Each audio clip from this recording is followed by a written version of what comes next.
Boa noite. Na reportagem de hoje, iremos falar sobre um assunto muito polêmico, que virou tema até de um livro conhecido como Buracos, do autor Louis Sachar. A história do livro se passa no estado do Texas, no norte dos Estados Unidos. O protagonista se chama Stalin. Foi julgado e condenado a ficar vários meses em um reformatório para jovens criminosos. Stanley acredita que a culpa do seu problema é de seu tataravô ladrão de porcos. A história familiar conta que ele havia enfurecido uma feiticeira, então amaldiçoado com azar eterno para toda a família, de geração a geração. O reformatório se chama Acampamento do Lago Verde, mas que de lago e verde não tem nada. É um conjunto de barracos, onde dormem os garotos delinquentes no meio do deserto, no Texas. Eles precisam cavar um buraco por dia, de 1,5 metro de diâmetro e profundidade para construir o caráter e pensar em seus crimes. Senhor chefe, um grandalhão viciado em sementes de girassol. Senhor Pendansky, um terapeuta de meia tigela. E o misterioso Varden, que vive num casarão com ar-condicionado. São os adultos responsáveis pelo lugar. Mas eles não precisam de cercas ou guardas. Qualquer um que tente fugir precisa caminhar no deserto por quilômetros antes de chegar em qualquer lugar. Isso se as cascavéis ou os lagartos venenosos não te pegarem antes. A rotina extenuante de Stalin, cavando buracos sob o sol escaldante, passando sede, sofrendo bullying dos colegas de quarto, aos poucos vai se tornando mais interessante quando ele encontra um objeto em um dos buracos que ele cava. A reação de Varden, que é, na verdade, uma mulher que consegue o que quer através de pura personalidade, diante deste pequeno objeto, é o suficiente para Stalin começar a suspeitar das razões para tantos buracos. Quando ele fica amigo de um outro detento, chamado Zero, os acontecimentos vão se desenrolando de uma forma que Stalin jamais poderia prever. Stanley descobre que estão ali para encontrar algo precioso. Acham um baú cheio de ouro e uma história de amor com muitas aventuras. Quebra o feitiço, fica cheio de sorte e transforma o reformatório em um verdadeiro acampamento de diversão. Este resumo que vocês acabaram de assistir foi do livro Buracos. E agora vamos ficar com a reportagem do nosso colega Daniel Saboia, que entrevistou o professor José Fernando. Boa noite. Hoje nós vamos entrevistar José Fernando, professor de Geografia do Colégio Salesiano Santa Terezinha. Vamos fazer perguntas sobre o trabalho infantil. O trabalho infantil existe no Brasil? Daniel, o trabalho infantil existe no Brasil, né? É algo que assola a nossa juventude, porque os jovens eles acabam abandonando o colégio para poder trabalhar, né? Para poder levar para casa um certo valor em dinheiro, né? Mas ele existe sim no Brasil. É lógico,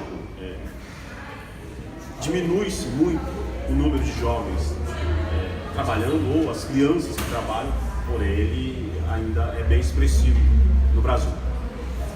E qual região é mais frequente? Boa, tua pergunta é bem interessante. Isso acontece no Brasil, ao contrário daquilo que nós imaginamos, né? A gente acha que acontece muito em áreas pobres, né? Mas isso acontece também nos grandes centros, principalmente em São Paulo.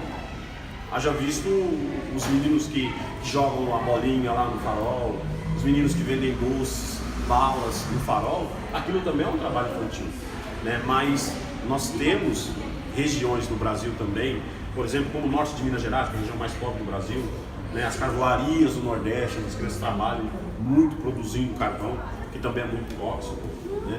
Nós temos sim no Brasil essas áreas, tanto nas áreas mais pobres, quanto um número mais significativo nas regiões mais concentradas, onde as pessoas estão mais concentradas, nas grandes cidades.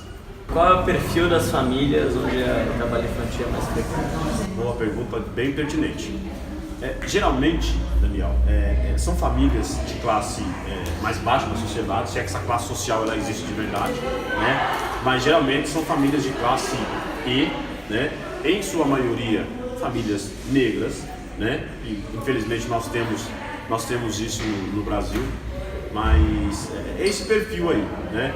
jovens oriundos de famílias negras que geralmente estão no farol e desenvolvem esse trabalho infantil aí. E por que você acha que o trabalho infantil existe?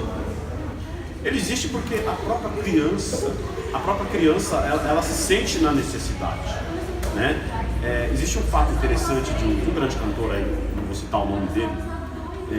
Ele disse uma vez numa entrevista que a mãe dele ficava mais feliz com o dinheiro que ele levava para casa, vendendo bala no farol, do que a nota azul, a nota boa na escola. Estou um ano na rua, tenho 13, 14 anos.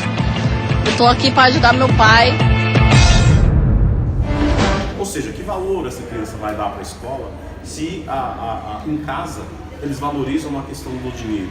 Então, para as famílias, acaba sendo de grande importância que essa criança leve para casa esse valor, né, que às vezes é substancial, né, mas também de grande importância. E como você acha que poderia ser resolvido o trabalho infantil no Brasil? Boa sua pergunta. A primeira coisa é gerar emprego e gerar renda para as famílias, né? Eu acho que o primeiro ponto é esse: gerar emprego, gerar renda e ter uma escola, eu não digo mais atrativa, porque a escola, de certo ponto, ela é atrativa, mas tornar a criança, levar para a criança um gosto pelo aprendizado. Eu acho que para resolver esse problema nós temos que primeiro investir na questão da educação. Investe primeiro na educação, traz essa criança para a sala de aula, mostra para ela qual é a realidade, né, onde ela está inserida, para que no futuro ela goste mais da escola.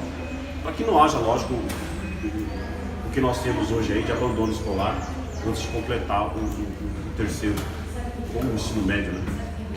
Obrigado pela participação na entrevista. Obrigado, Daniel. Boas perguntas. Agora vamos falar um pouco sobre a história do autor do livro Buracos, Louis Sachar, que nasceu no dia 20 de março de 1954 no estado de Nova York. Ele é um escritor americano especializado em literatura infanto-juvenil. Sua obra mais conhecida é Buracos, ou Holes. Sachar diz que se interessou em ler e escrever no ensino médio, inspirado pela obra de J.D. Salinger e Kurt Vonnegut. Encerramos aqui o nosso trabalho sobre o livro Buracos. Esperamos que vocês tenham gostado e até a nossa próxima oportunidade.